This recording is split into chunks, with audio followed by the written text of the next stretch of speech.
ఎవరైతే ఎగ్జామ్స్కి ప్రిపేర్ అవుతున్నారో, ఎగ్జామ్స్ ఆల్రెడీ రాసి ఉన్నారో, ఏం మిస్టేక్ చేసిండ్రో ఒకసారి చూసుకోవాలి. ఫస్ట్ ఎగ్జామ్ ప్రిపరేషన్లో ఫస్ట్ వి నీడ్ ప్లానింగ్ అనేది ఉండాలి. అండ్ దీంట్లో ఫస్ట్ 1 year ప్లాన్ అనేది ప్రిపేర్ అవ్వండి. దీంట్లో ఫస్ట్ plan and strategy important. And next ఎవరికైతే బేసిక్స్ తెలియదో అవి ఫస్ట్ నేర్చుకోవాలి. నెక్స్ట్ ఫండమెంటల్ ప్రిన్సిపల్స్ అయితే అందరికీ సేమ్ ఉంటాయి అన్ని ఫస్ట్ యూనిట్ టాపిక్స్. సో ఆ ప్రిన్సిపల్స్ అనేటివి నేర్చుకుంటే we can get 1 and 2 marks easily. వాటి నుండి ఖచ్చితంగా డైరెక్ట్ బిట్ అనేది వస్తుంది. అండ్ నెక్స్ట్ పాయింట్ వచ్చేసి next syllabus. we should see syllabus. What is the syllabus is there?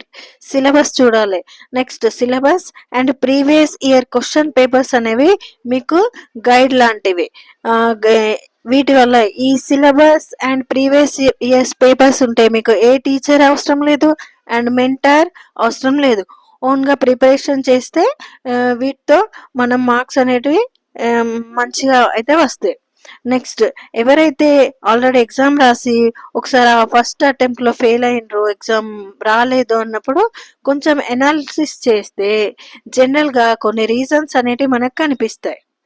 So what are that reasons? ఆ రీజన్స్ ఆప్షన్స్ సరిగ్గా చదవలేదు, ఇంకొంచెం నోట్స్ ప్రిపేర్ చేసుకొని చదివితే బాగా రాస్తుండే అనే ఒక రీజన్ అయితే వస్తుంది. సో ఇప్పుడు మళ్ళీ ఎగ్జామ్స్కి ప్రిపేర్ అయ్యేటప్పుడు షార్ట్ నోట్స్ అనేటివి ప్రిపేర్ చేసుకోవాలి. నెక్స్ట్ రీడింగ్ మంచిగా చేయాలి. షార్ట్ నోట్స్ ప్రిపరేషన్ చేసిన తర్వాత నెక్స్ట్ వాటిని బాగా చదువుతూ ఉండాలి. అండ్ టెస్ట్స్ అనేటివి అటెంప్ట్ చేయాలి. ప్రీవియస్ ఇయర్ క్వశ్చన్ పేపర్స్ తీసుకొని వాటిని ప్రాక్టీస్ చేయాలి. ఇంకా టెస్ట్ సిరీస్లు అనేటివి రాస్తే మనకు ఎగ్జామ్లో డైరెక్ట్గా తొందరగా ఆన్సర్స్ పెట్టడానికి ఛాన్స్ ఉంటుంది. అప్పుడు మిస్టేక్స్ అనేటివి కాదు, ఆప్షన్స్ చూసినా చదవలేదు అనే ఫీలింగ్ రాదు, మనకు ఆప్షన్ తొందరగా దొరుకుతుంది. నెక్స్ట్ పాయింట్, ఎగ్జామ్ రాసేటప్పుడు అర్థమయ్యేది ఏంటంటే చాలా కాన్సెప్ట్ మీదనే చదివినా అనిపిస్తుంది. అప్పుడు ఎగ్జామ్ రాస్తుంటే అనిపిస్తారే ఈ పాయింట్ ఇంకొచ్చే చదివితే బాగుండు. నెక్స్ట్ టైం మంచిగా చదివి ఆ టాపిక్ మళ్ళీ ఇప్పుడు చదివేటప్పుడు నెక్స్ట్ టైం మంచిగా వాటి మీద ఎక్కువ ఫోకస్ చేయాలి. ఆ టాపిక్స్ పై అండర్స్టాండింగ్ అనేది అప్పుడు పెరుగుతుంది. ఇంకొక పాయింట్ వచ్చేసి ఎక్కువ రోజులు చదవడం వల్ల ఎగ్జామ్ బాగా రాయడం అనేది కాదు. 6 నెలలు చదివినా అవే మార్క్స్ వస్తాయి, 1 year చదివినా అవే మార్క్స్ వస్తాయి. మనకు ఒక ప్లానింగ్ అనేది ఉండాలి. ఫస్ట్ ఏంటిది, మనం చదువుతున్నప్పుడు టెస్ట్ సిరీస్ రాయాలి, previous year question papers practice చేయాలి. ఆ ప్రీవియస్ ఇయర్ క్వశ్చన్ పేపర్లో ఏ క్వశ్చన్స్ రిపీట్ అవుతున్నవి అనేది ఆ సిలబస్ లో ఆ టాపిక్ ని బాగా చదవాలి. వాటిలో నుంచి ఆ క్వశ్చన్ కాకపోయినా ఆ టాపిక్ నుంచే నెక్స్ట్ క్వశ్చన్ అనేది రిపీట్ వస్తుంది.